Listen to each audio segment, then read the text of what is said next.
Voilà, on avance alors. Kaylar est sur la place de la Bastille, où se dressait flambant neuf l'ange doré de la Révolution. On racontait qu'il suffisait de cligner de l'œil pour le voir bouger. C'était une légende, une vraie légende. Il observait les alentours, prudent. Paranoïaque, aurait dit la belle Ophélie, demi-mondaine aux yeux d'absinthe, dont seul l'amour parvenait à tempérer sa colère, son désespoir, les nuits où l'un de ses compagnons tombait, victime des assassins aux ordres de la République, chargés de les traquer, de les exterminer jusqu'au dernier. Ophélie était son âme sœur. Donc, en peu de temps, alors parlons d'exercice difficile de la nouvelle. Parce que vous lisez tous des romans, est-ce que vous lisez des nouvelles? Ou est-ce que c'est pas du tout une habitude que vous avez? Si? Oui? Non? Un peu? Alors, la difficulté de la nouvelle, moi, perso, j'ai mis beaucoup de temps à y venir, parce que j'ai besoin, parce que j'aime Le Seigneur des Anneaux, parce que j'aime des trucs qui durent longtemps, j'aime les romans qui restent dans un univers très longtemps. Donc la nouvelle pour moi c'est trop court, pas assez de détails, pas assez d'informations, pas assez de... Mais c'est un exercice très particulier parce que justement en peu de temps, avec peu de mots, peu de pages, il faut donner des informations sur l'univers, donner des informations sur les personnages, donner des informations évidemment sur ce qui va se passer, sur l'action, sur l'intrigue.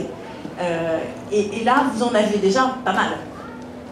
En 3 paragraphes, vous avez quand même un paquet d'informations. Alors, est-ce qu'on pourrait en faire toute une histoire derrière? Ça veut dire que, rendez-vous compte un tout petit peu que dans la tête de Charlotte en ce moment, il y a déjà un univers, il y a déjà quelque chose qui se passe autour de ce jeune dragon. Donc, on est d'accord que c'est un dragon. Est-ce que d'autres mots vous viennent? Est-ce que l'orientation prise vous convient ou est-ce qu'il faut l'infléchir tout de suite? Dites-lui avant qu'elle soit partie.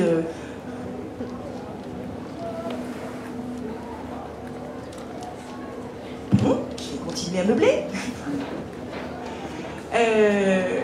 Alors, on a dit que vous choisissiez sur la couverture. Est-ce que quand même, de temps en temps, vous allez un peu plus loin que la couverture et que vous lisez le 4e de couverture?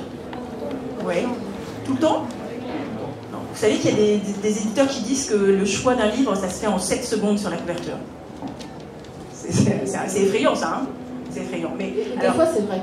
Et des fois, c'est vrai. Et en fait, d'un point de vue, mais évidemment, comme ça, ce que je vous propose, je crois que j'ai mis quasiment tout, sauf romantisme et justice. Ça va venir. Les chasseurs de monstres. Il y a les 3 qui vont venir un peu plus tard, mais là, j'ai besoin d'une petite pause. Juste pour vous dire que, en fait, c'est quelque chose auquel les bons éditeurs sont de plus en plus attentifs. Et là, je vais faire de la pub pour le lien au Gulfstream. Mais en fait, il y a des collections qui ne fonctionnent pas alors, auprès des lecteurs et même auprès des libraires, simplement parce que la couverture, le packaging est complètement raté. Ça a été le cas, alors je parle de mes histoires à moi, hein, de la collection Inloche chez Rajou. En fait, le concept était super bien, ça plaisait à tout le monde, sauf que les couvertures ont été faites de telle manière qu'on a l'impression de lire des mauvais romans d'amour des années 80 quand on voit le packaging.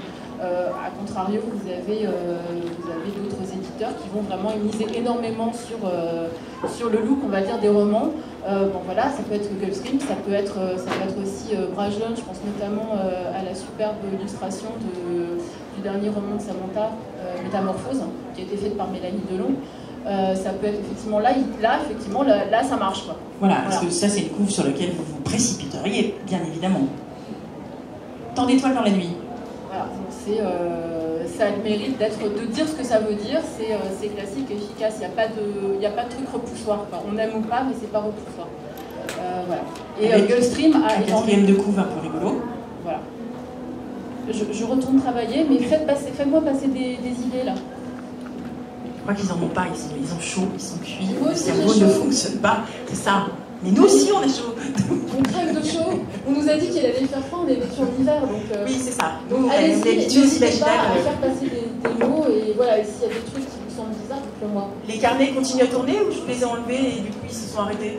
Je vais vous les recharger. Alors là, je prends le point.